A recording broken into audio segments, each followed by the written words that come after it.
Welcome to Democracy Now!, democracynow.org, the War and Peace Report. I'm Amy Goodman. The Republican-controlled Congress has approved a massive rewrite of the U.S. tax code that will overwhelmingly benefit corporations and the wealthiest Americans, while ending a central pillar of President Obama's signature health care law.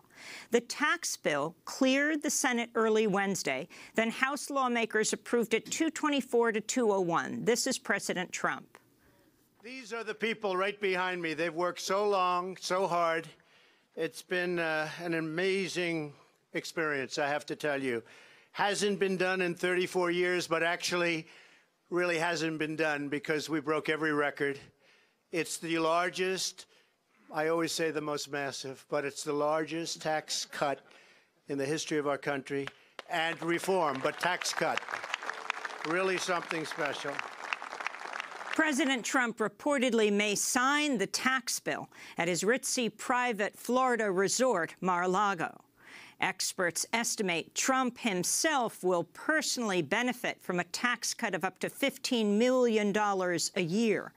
Democratic lawmakers have slammed the measure, which experts say will benefit big corporations, multimillionaires, private equity managers, and President Trump and his family, while hurting the elderly, low-income families, immigrants, people buying health insurance, and the island of Puerto Rico.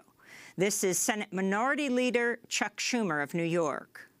Now, we know they're popping champagne down Pennsylvania Avenue. There are only two places where America's popping champagne: the White House and the corporate boardrooms, including Trump Tower. Otherwise, Americans have a lot to regret. The new tax code will slash the corporate tax rate from 35% to 21%. President Trump has repeatedly claimed the benefits to corporations will trickle down to workers, but a number of corporate giants, including Pfizer and Coca-Cola, have said they'll give the windfall from the tax cuts to their shareholders, not their workers. The tax bill will also repeal the individual health insurance mandate, which experts say will cause insurance premiums to skyrocket. The Congressional Budget Office estimates 13 million Americans are projected to lose their health insurance under the plan.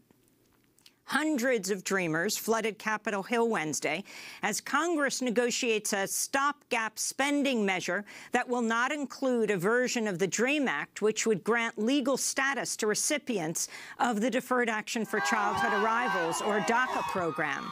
It appears that Congress is moving towards approving a one-month stopgap that will fund the government into January without resolving key political issues such as immigration. This comes as 7 DACA recipients and 1 ally were released from jail Wednesday after 6 days on hunger strike. The group was arrested Friday during nonviolent sit-in protests inside the offices of New York Senator Chuck Schumer and Florida Republican Congressmember Carlos Curbelo. The activists were demanding the lawmakers commit to voting no on a spending bill this month unless it includes a version of the DREAM Act without concessions for funding for the border wall or enhanced border security. We'll speak with Erica Andiola after headlines, one of those DACA recipients on hunger strike just released from jail.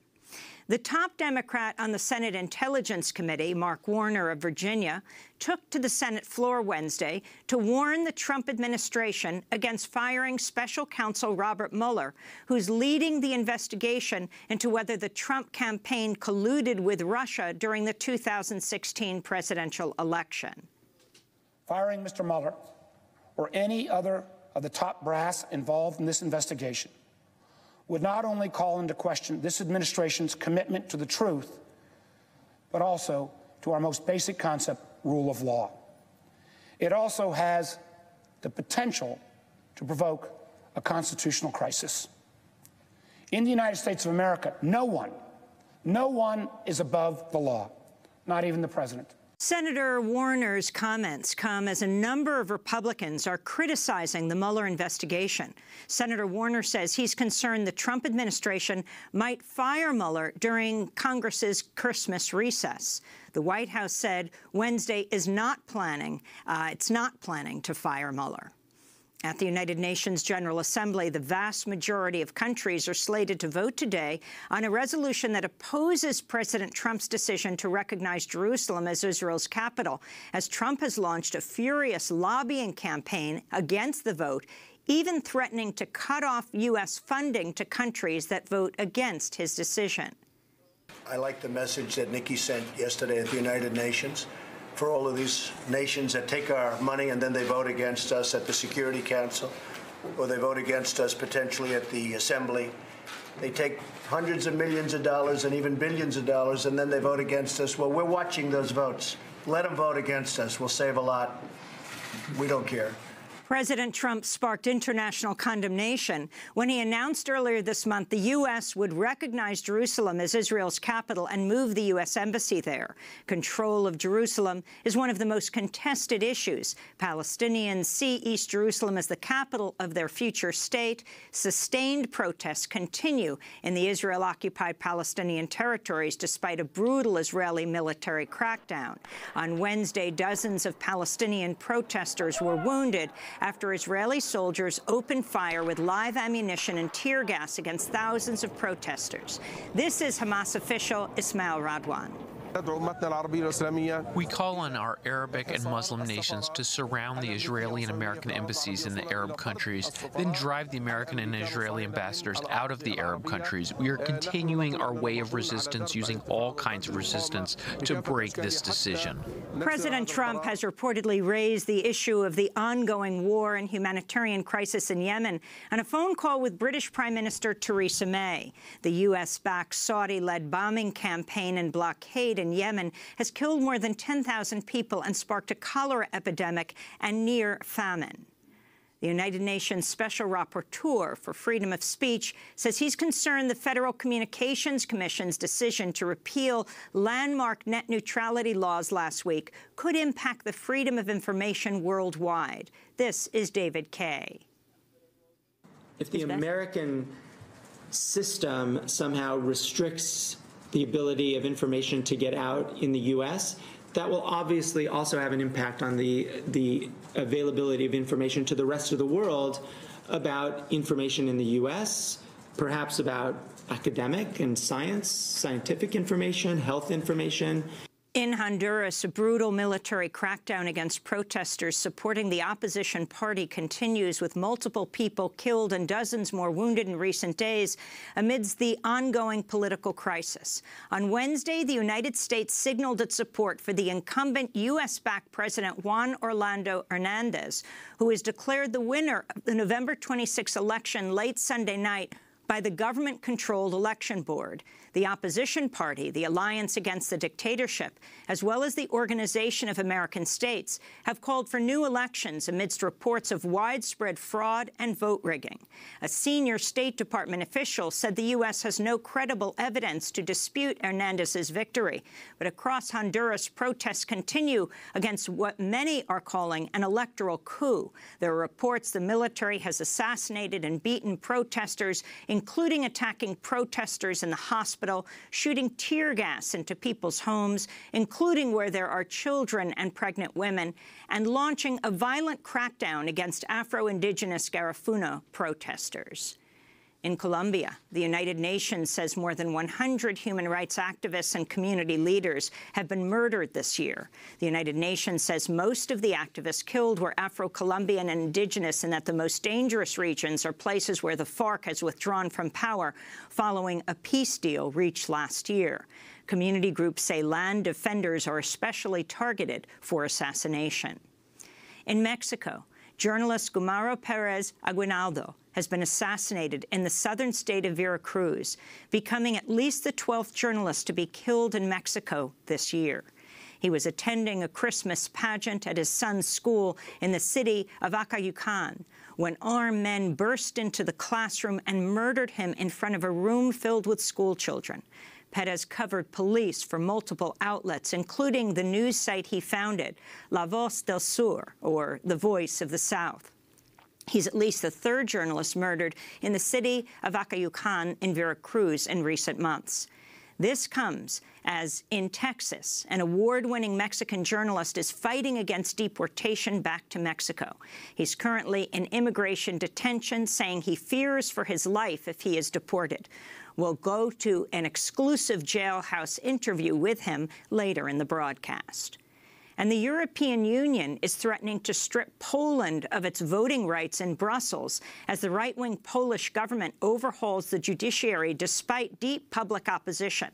Polish protesters and the European Union say a slew of recent legislation, including 2 new laws signed by Polish President Andrzej Duda on Wednesday, undermine the independence of the courts. This is European Union official Frans Timmermans.